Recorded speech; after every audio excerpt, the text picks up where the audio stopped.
the Middle East, like yesterday, right? This exploding pager thing in Lebanon. What is your? Let me first just share with you the Chinese netizens' reaction to it. So there are plenty of people saying, "Oh, now we know why the U.S. keep on talking about okay, the Chinese phones, the Huawei phones, or the Chinese EVs, and everything China produces is dangerous. It's national security risks." Now we know why, because that's what the United States is doing. They have that capability, and they're planning to do it, and they are afraid that we would do it because even though we never thought of doing something like that, but the United States knows that, and that's why they take because they want to do it, they can do it. They are afraid that China would do it. So that's lots of people commenting about that. And then, of course, with that, then people are saying, well, maybe we should buy Huawei now instead of buying an Apple phone. Apple phone is still very popular in China, etc. So what is your take on that? That is not a bad point, actually. I mean, it wasn't, I have to say, what immediately came to my mind when I heard about the story. I mean, what came to my mind about this is, again, the incredible violence and belligerence of the Israeli authorities who are clearly behind this, and of the Western powers that back them. I mean, this is a mass assassination attempt using pages, some of which are going to be handled by children, as they were, with some children killed. And you can see that this out of control, incredibly dangerous, very violent Israeli government is preparing for a general war in the Middle East. We've been saying this on these programs. I've been saying this on these programs for some time, and that's another stage in that.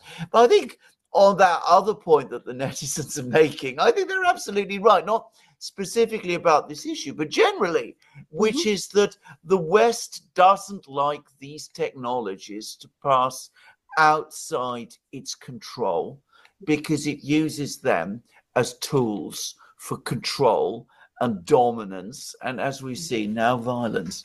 I mean, and I think that is true. It wants every smartphone to be American. It wants every pager to be American. It wants all of these things to be American. It wants the software and the so that they can monitor what the discussions are. They want to be able to break whatever encryption there is. They want to be able to use that for surveillance as well, so that if people open their phones or have their phones next to them, as I do, they can listen into what people are saying. And they want all of that. And of course, here come the Chinese with their own technologies and their own systems, which are not as adaptable as the Western ones are to what the Americans want. And the Americans don't like it at all. And with the pager incident, we see an extreme example of this, or so it seems to me.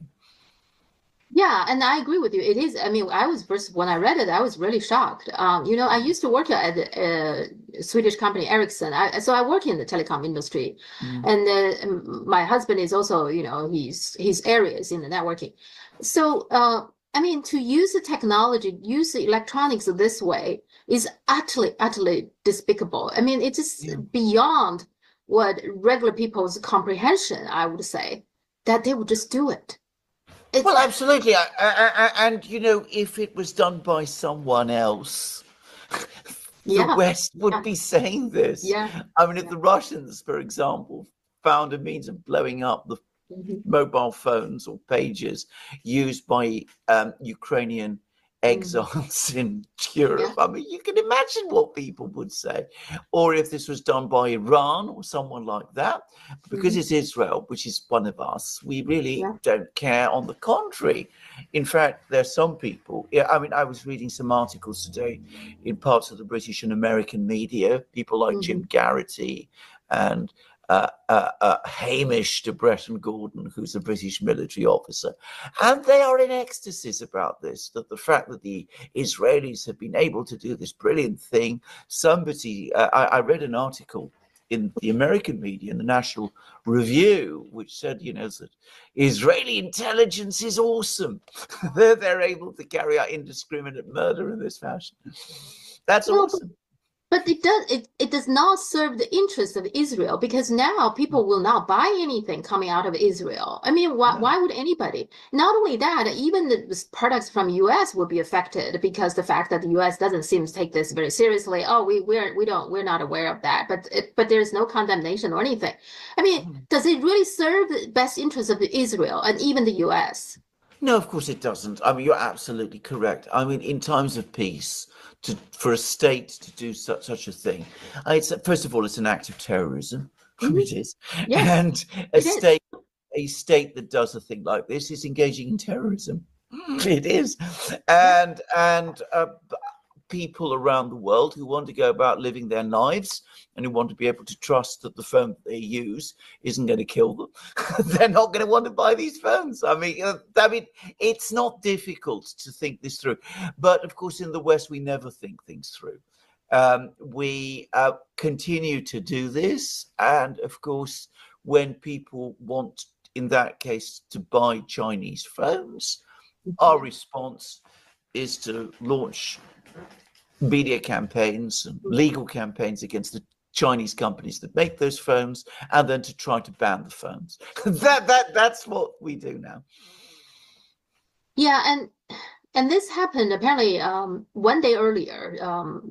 Biden sent somebody from the State Department, Amos Hochstein, I think that's his name, and his mission was to talk to the Israeli Defense Minister Gallant, right? And to talk to him and trying to figure out a way to de-escalate the conflict with Hezbollah. And then this happened, like the very next day. And of course, Blinken is on his way to the Middle East too. So it's always like they're trying to de-escalate, but then things get escalated, isn't it? Well, that's exactly correct. I mean, it's so strange. And of course, it's quite obvious that Israel, or at least the Israeli government, is constantly putting up its fingers, as we say in Britain, to the United States, to the Biden administration. They tell the Americans come along and tell them, please don't do this. This isn't very good. We don't want escalation. We don't want a general war. Netanyahu and his people, who clearly do want a general war, then just go ahead and do whatever it is that they can do to escalate the situation further. They humiliate the Americans, or at least they humiliate the administration. And the administration just comes back and says, it's the fault of Iran. It's the fault of Hezbollah. It's not Israel's fault. We will defend Israel no matter what.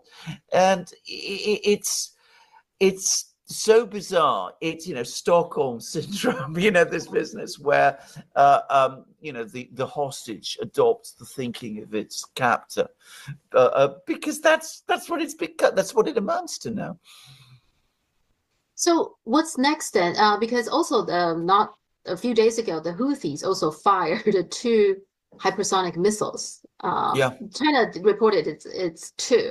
Now the West, I think Israel admitted 1, but apparently there's 2. The second one, they don't even notice that. They couldn't intercept the first one. The second one, they didn't even notice, apparently. So I think that also have something, I don't know how Israel is going to respond. Israel said they are going to respond. So what's next in the Middle East now? Well, sooner or later, one way or the other, either tomorrow or next week or in a month's time or in 3 months or in 6 months, we are going to get a war in the Middle East, a big war in the Middle East, because one side, which is Israel, wants it. I mean, when I say Israel, I again should stress the Israeli government. A lot of Israelis do not want it, but the Israeli government, the Prime Minister Netanyahu, they made it quite clear they want it. They want a war against Hezbollah. And beyond that, ultimately, they want a war against Iran. Yeah. And you can see that the other side is now taking its own steps. So someone, probably the Iranians, provided the Houthis with this capability, this hypersonic capability. The Houthis used these missiles against Israel. And I think that was intended more as a warning again, that, we have this capability. If you go after, you could be attacked from multiple directions. You're not just up against Iran. Shoigu, who is the secretary of Russia's Security Council, has just gone to Iran. Putin met with the Iranian national security advisor in Moscow last week. He also, by the way, met with Wang Yi, and he also met the national security advisor of India, Ajit Doval.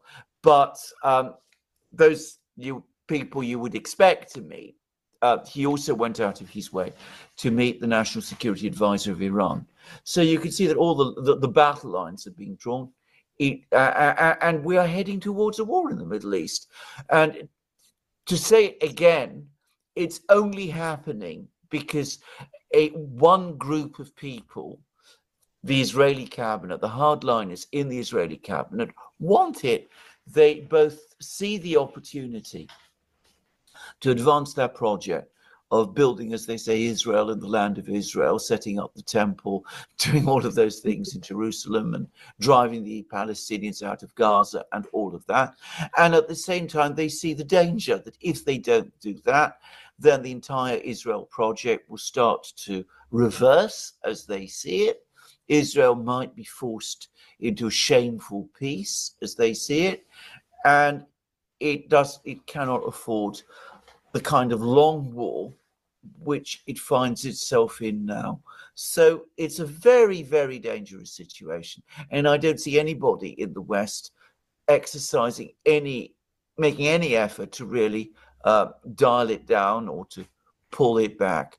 To the extent that they're calling for restraint, it's always against the wrong parties. It's always these calls to restraint are always addressed to the wrong parties. Why do you think the United States so afraid? It seems like so afraid of Israel. I mean, Israel is such a small country. Is it all because of AIPAC, or is there some other reason that they must protect Israel at all cost? I don't quite get it. I don't think it is just about AIPAC. I think that in many people's I think AIPAC has grown to absolutely huge dimensions in many people's imagination. I'm not denying that it has its influence and that these other parts of the Israel lobby don't have their influence.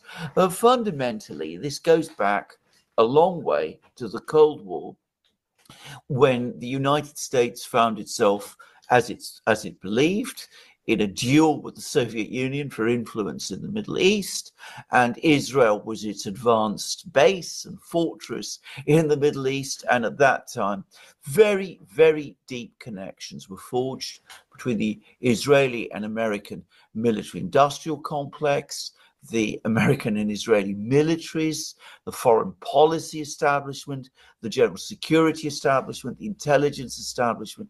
So these two have become so closely enmeshed and intertwined with each other that the deep state in the United States, if I could call it that, has come to think of Israel as basically an extension of the United States in the Middle East. And I think that is the ultimate problem.